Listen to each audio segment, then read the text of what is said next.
So let us start the class. In the previous class, we have studied about the applications of Gauss law, and then we have established the equation for potential, electric potential V, which is a scalar, and we have determined electric field intensity due to point charge, due to line charge distribution, due to surface charge distribution, due to volume charge distribution, using both Coulomb's law and Gauss law. And we have also discussed the divergence theorem and Stokes theorem. Divergence theorem gives relation between surface integral and volume integral, whereas Stokes theorem gives the relation between line integral and surface integral. Now in this class, let us discuss relation between Hello, is it audible, my voice? CR response? Yes, sir. Screen, is it visible? Screen is yes. Okay.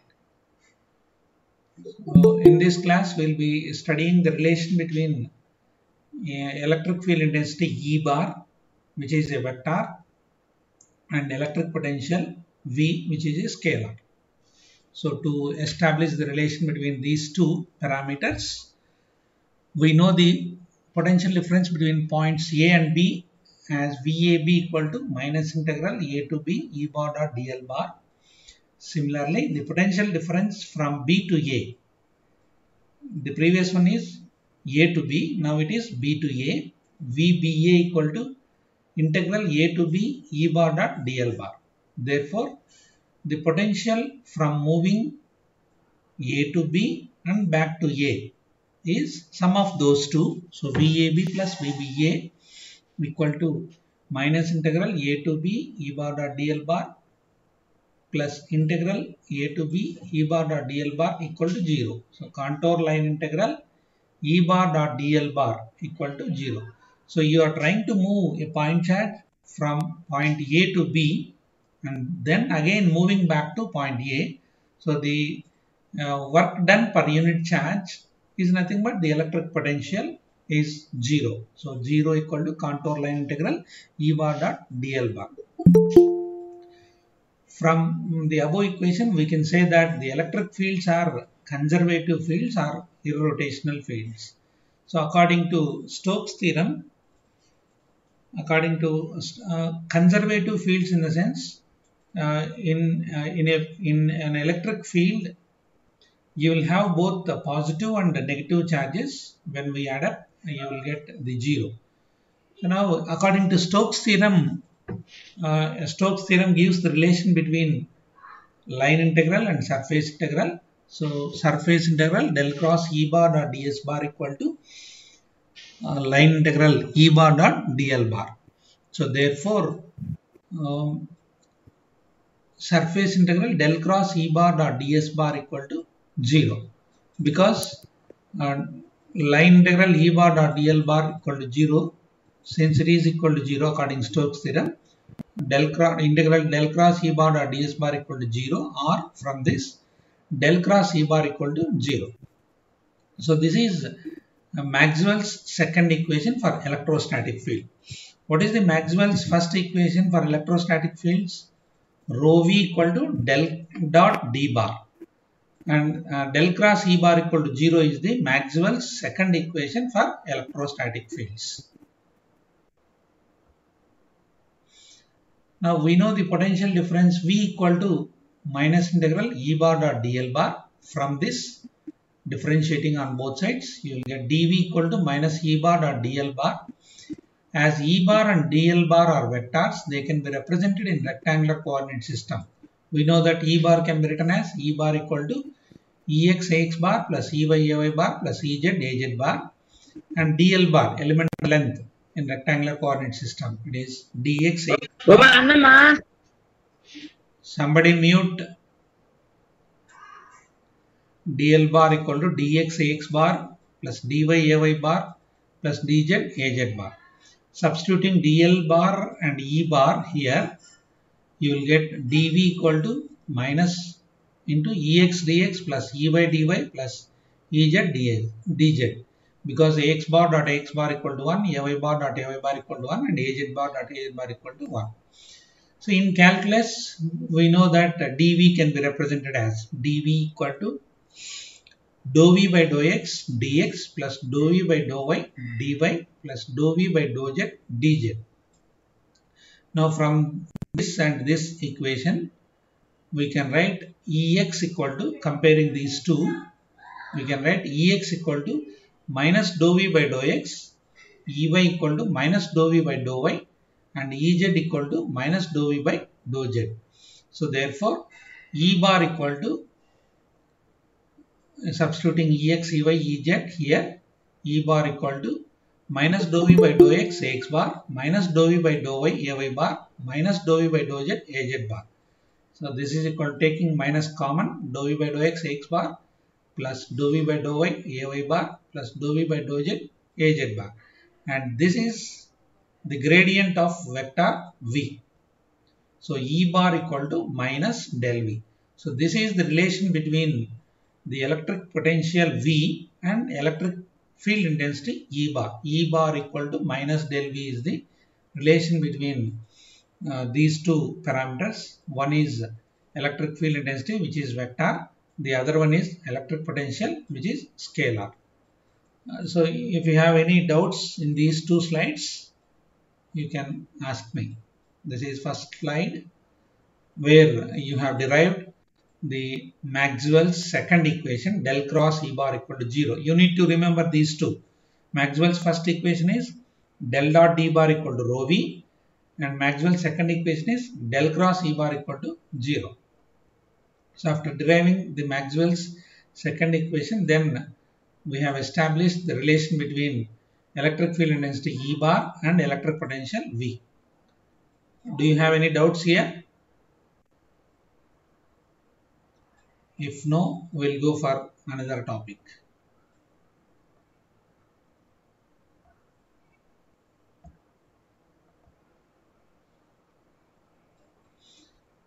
Now, energy density of electrostatic field. So to find energy density contained by electrostatic field, let us consider we have some point charges somewhere, and we are trying to assemble all the charges from somewhere to a certain point. So from this, once we can find the energy required to assemble all these point charges into a common place, the work done will get, from which you can find the energy density of electrostatic field. So to find energy in the assembly of charges, let us find work required to assemble the charges. Consider a free surface and 3 points and Q3. So here initially we are assuming that Q1, Q2 and Q3 are somewhere, and this is initially there are no charges. Now the work required to move point charge Q3, it is not Q4, Q3, Q1, it is Q1 from infinity to P1 is W1 equal to 0. Why it is 0? So here the first initially we are assuming that this surface is not having any point charges, and Q1, Q2, Q3 are somewhere away from this space, and now we are trying to move a point charge Q1 from this place to point P1 in this surface. Since initially this before bringing this Q1 to this place, initially this surface is not having any charges. So when the surface is not having any charge, its electric field E bar will be 0. So that is why W1 equal to, since we have W1 equal to minus Q1 integral E bar dot QL bar. E bar equal to 0, so this W1 becomes 0. So that is why the work required to move, this is not Q4, Q1. Q1 from infinity to P1 is W1 equal to 0. Now the work required to move Q2 from infinity. Now we are moving Q2 from infinity to the point P2 as shown in the figure. Now the work done in moving point charge from infinity, point charge Q2 from infinity to P2 is W2 equal to Q2 into V21, where V21 is potential at P2 due to charge Q1 which is located at P1.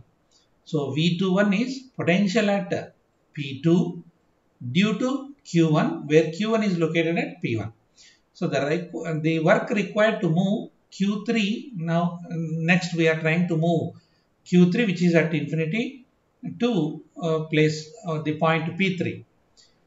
P3 is W3 equal to Q3 into V32 plus V31, where V32 is the potential at P3 due to Q2 where Q2 is located at P2, and V31 is potential at P3 due to Q1 where Q1 is located at P1.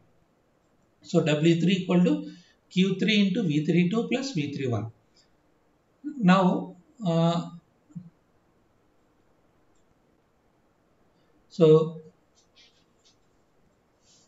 total work W, the work required in moving all these 3 point charges from infinity to point 1 initially Q1, then Q2 to P2, then Q3 to P3. W equal to W1 plus W2 plus W3. W1 is 0, W2 is Q2 into V21 plus W3 is Q3 into V32 plus V31. So this is the total work required in moving point charges in this sequence. First Q1, initially Q1, then Q2 and then Q3. Now suppose if we move initially Q3 from infinity to a free surface at P3. So instead of moving Q1 initially, now the second case we are trying to move Q3 from infinity to a free space at P3. The work required W3 is 0. Then work required to move Q2 from infinity to P2 is W2 equal to Q2 into V23, where V23 is potential at P2 due to Q3, where Q3 is located at P3. Now work required to move Q1 from infinity to P1 is W1 equal to Q1 into V12 plus V13. So this V12 is potential at P1 due to Q2. Q2 is located at P2, and V13 is potential at P1 due to Q3 where Q3 is located at P3. So therefore total work done WE equal to W1 plus W2 plus W3. So adding this equation and this, we get 2WE equal to Q1 into V12 plus V13 plus Q2 into V21 plus V22 plus Q3 equal to V32 and V32 plus V31. So therefore 2WE equal to Q1 V1 plus Q2 V2 plus Q3 V3, where V1 is V12 plus V13, V2 is V21 plus V23, V3 is V32 plus V31. So that is the total work required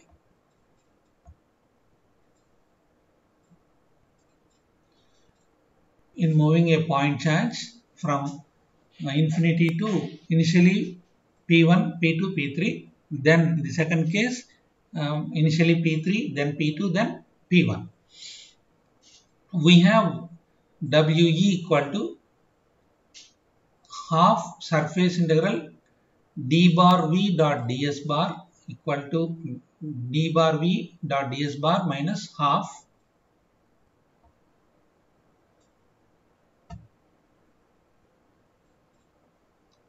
so we have so when we adding those two equations, we get WE equal to half into Q1 V1 plus Q2 V2 plus Q3 V3, where V1 is potential at P1 due to Q2 and Q3, V2 is potential at P2 due to Q1 and Q3, and V3 is potential at P3 due to Q1 and Q2. If we have n number of charges, the work required to bring them from infinity to the surface which has initially 0 charge is WE equal to summing in this pattern. If we have summation half into K equal to 1 to n Qk Wk. So if the surface is having continuous charge distribution, then the above equation becomes. Here we are assuming all the point charges. Instead of point charges, if we have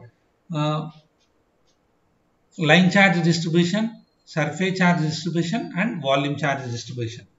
So if the surface is having continuous charge distribution like line charge, surface charge, and volume charge distribution, then WU equal to half line integral rho L V dl for line charge distribution, WE equal to half surface integral rho S V ds for surface charge distribution, and WU equal to half volume integral rho V dV for volume charge distribution.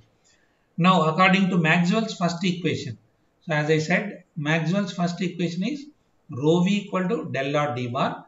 Substituting this rho V in this equation, WE equal to half volume integral del dot d bar into V dV.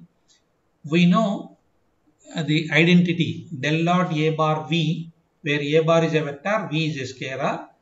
An identity in calculus, del dot A bar V equal to A bar dot del V plus V into del dot A bar, where A bar is a general vector and V is a scalar. So from this, del dot A bar into V equal to del dot A bar V minus A bar del V.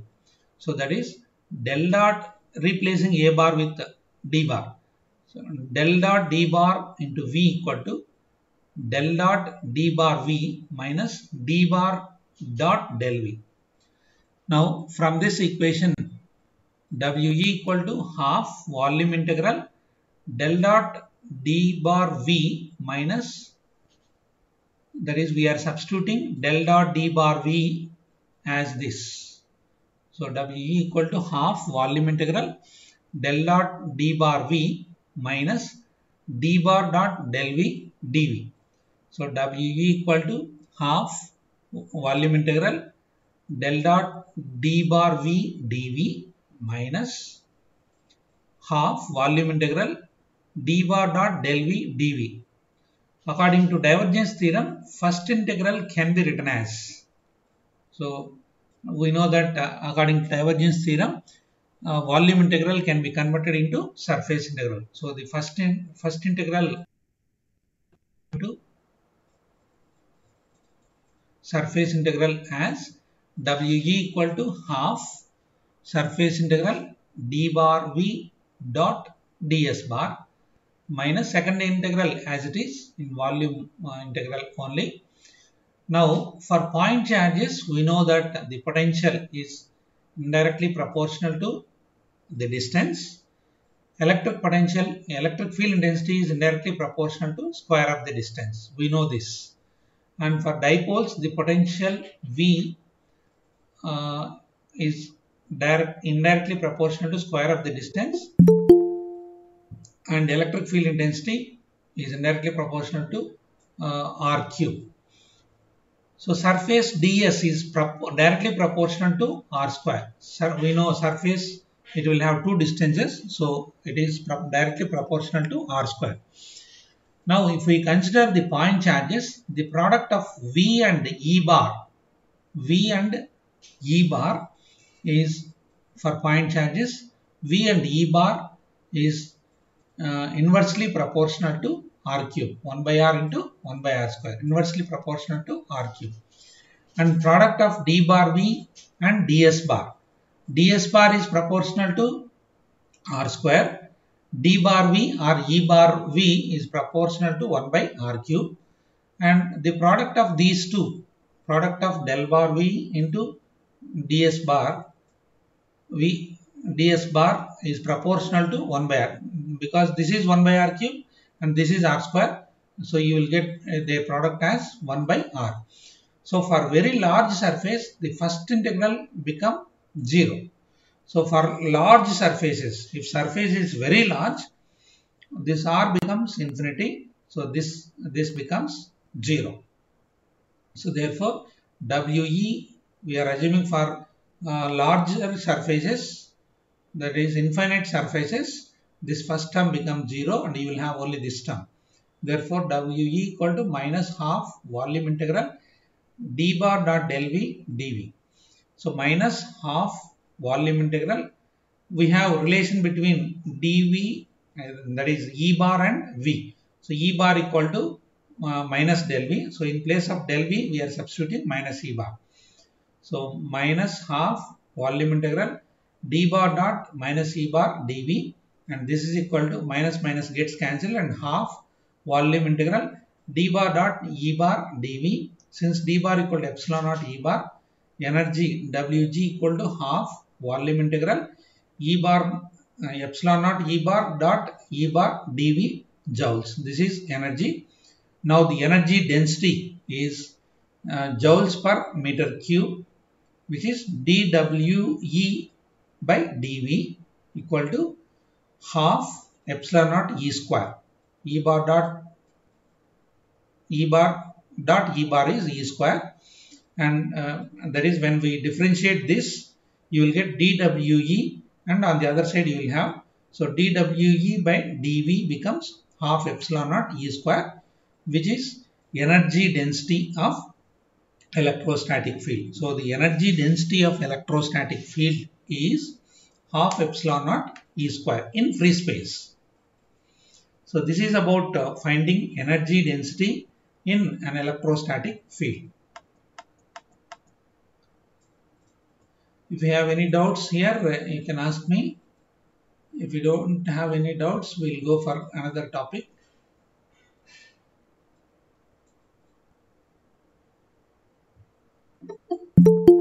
If you have any doubts, you can ask me.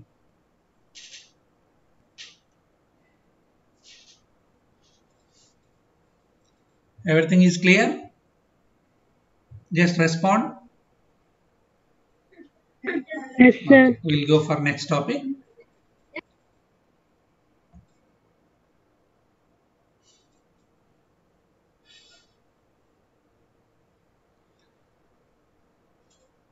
So the next topic is convection and conduction currents.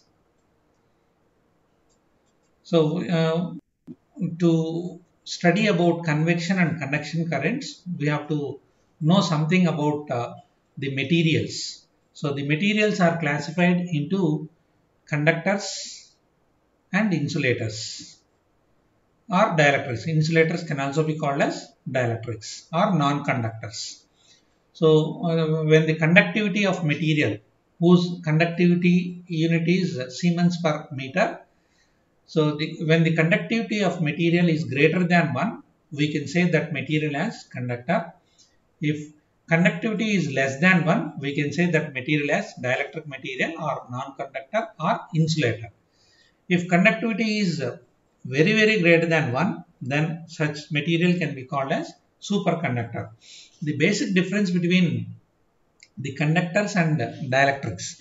So in the conductors, because it will have more number of free electrons, it is called as conductor, whereas in the dielectrics, it will not have more number of free electrons. That is why it is known as insulator or non-conductor. And we know that the current, when the charges are flowing through the conductor, the current is defined as the rate of with which rate the charges will be moving through conductor. It is defined as the current. So I equal to dq by dt. Per second, how many charges are moving through the conductor? So it is known as the current flowing through the conductor, which can be written as I equal to dq by dt. Now the current density, the current delta I flowing through a surface delta S is denoted as Jn delta I by delta S, where Jn is the current density, where delta I is the current flowing through the surface and delta I is the surface through which the current is flowing. Now delta I equal to, from this equation you can write delta I equal to Jn into delta S. If current density Jn is perpendicular to the surface delta S, then delta I equal to Jn into delta S. If Jn is not perpendicular to delta S, then delta I equal to J bar dot, we need to take the dot product between the current density and the surface. Delta I equal to J bar dot delta S bar. So therefore, the total current flowing through surface I equal to, integrating this, I equal to, you get surface integral J bar dot ds bar. So based on the current I is produced, the current densities are classified into convection current density, conduction current density, and displacement current density. So based on how the current I is produced, we have classifications. The first one is convection current density, second one is conduction current density, and the third one is displacement current density. We'll see what exactly the convection current and conduction current.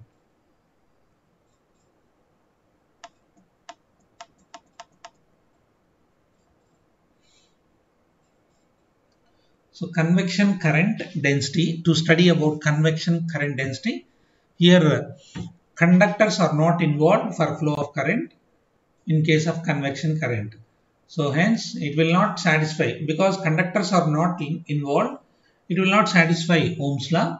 The current flowing through an insulating material like liquid or vacuum is convection current. As I said in the class, the convection current, tube light, an example for convection current in which it is tube light through which the current what is flowing is known as convection current. So through the filament, the current will be flowing from one end of the tube to the other end. That current is flowing in vacuum, so that current is known as convection current. So for convection current, conductors are not involved. Basically the insulating materials like liquid or vacuum is involved here. So that is why it will not satisfy Ohm's law. So a beam of electrons through a vacuum tube is an example of convection current. So consider a filament which is having volume charge density rho v as shown in the figure. So this is elemental length delta L along, assume that this is y direction, and this is delta S, this is delta L. Now consider elemental volume delta V, which is equal to product of elemental surface and elemental length delta S into delta L. Assume that the current is flowing in y direction. Current is flowing in this direction. This direction we are assuming as y direction with velocity u suffix y. So assume that the current is flowing with velocity uy in y direction. Then we know that delta q equal to rho v into delta v. So rho v, unit for volume charge density, is Coulomb per meter cube. When it is multiplied with volume, you get the charge. So delta q equal to rho v into del v, where del v in this filament, rectangular filament, del v equal to delta s into delta L. So rho v into delta s into delta L. Now dividing with delta t on both sides, it is delta q by delta t into rho v delta s into delta L by delta t. So this delta q by delta t is the current delta I, rho v into delta s, and this is the distance by time, which is the velocity with which the current is flowing in y direction. So it is uy. So delta I equal to rho v into delta s into uy. since delta Q by delta T is delta I and delta L by delta T is Uy. So the current density J equal to delta I by delta S, which is equal to rho V into, that is substituting this delta I here, you will get rho V into Uy. So in general, current density J bar equal to rho V U bar. So which is convection current density and I is convection current. So the I which is involved here is convection current, and the convection current density J bar equal to rho V into the velocity with which current is flowing.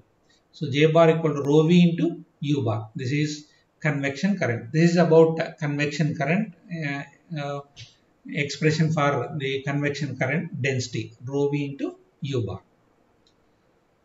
Now let us see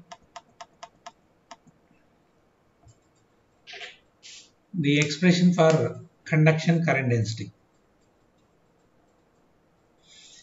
So conduction current density, since the name itself says conduction current density, since it is conduction current density, conductors are involved in case of conduction current density. For flow of current, here definitely conductors are involved. So if we apply an electric field E bar to a conductor, the force applied on electric field on electron which is having charge minus E is. So if we apply an external electric field to the conductor, then the force applied on electron which is having charge minus E is F bar equal to minus E bar. If an electron having mass m is moving with a drift velocity u bar, according to Newton's law, the average change in the momentum of electron, is equal to the force applied on it. So assume that electron is having mass m and it is moving with a drift velocity u bar, then the average change in the momentum of the electron is equal to whatever you are applying the force on the electron. So average change in the momentum of electron is mu bar by tau. Now according to Newton's law, this equation is equal to this. So mu bar by tau equal to minus E bar. From this U bar equal to minus E bar tau by m, where tau is average time interval and m is mass of electron. Now if we have n number of electrons, here we have considered single electron. Now we are assuming that we have n number of electrons in the considered conductor. The volume charge density rho V equal to minus n into E, number of electrons into the charge E. So rho V equal to minus n into E bar. Now we know that current density J bar equal to rho V into U bar. Conduction current density J bar equal to, substituting this U bar from this here and rho V from this, substituting here, J bar equal to minus NE into minus E bar tau by m. From this J bar equal to m E square E bar tau by m. N E square, small e square E bar tau by m. So from this J bar equal to sigma E bar, where sigma is the conductivity of the conductor, which is equal to n into E square tau by m. So this is the conductivity. N is the number of electrons, E is the charge of electron, tau is the average time, m is the mass of the electron. So sigma equal to n into E square tau by m. So J bar equal to sigma E bar. Here J bar is the conduction current density and I is conduction current. So these are the two expressions. One is convection current density J bar equal to rho V into U. In the previous slide we have studied, and here the conduction current density J bar equal to sigma E bar, which is conduction current density. So the basic difference between conduction current and convection current is, in convection current, conductors are not involved for the flow of current. That is why it will not obey the Ohm's law.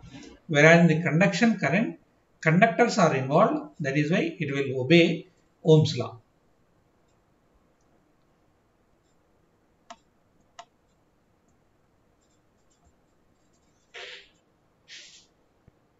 So in the next class, we will see the polarization in dielectrics.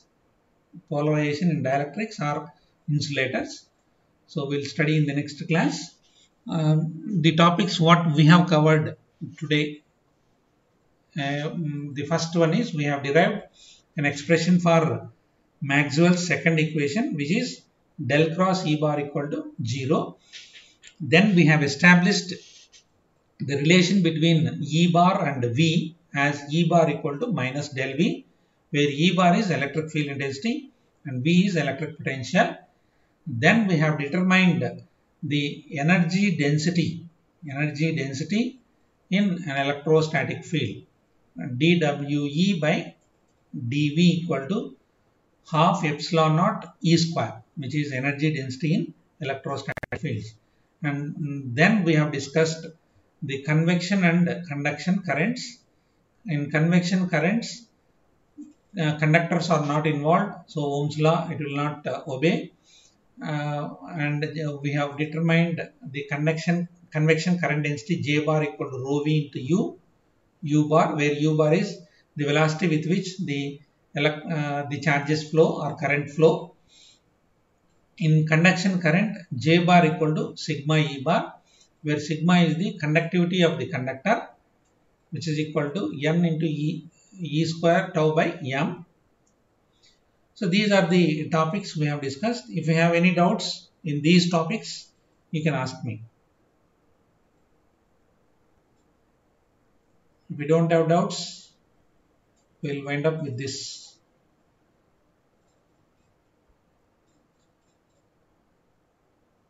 So in each class, within 40 minutes, we are able to cover 3 to 4 topics. Because it is PPTs, we are able to cover 3 to 4 topics. So you must be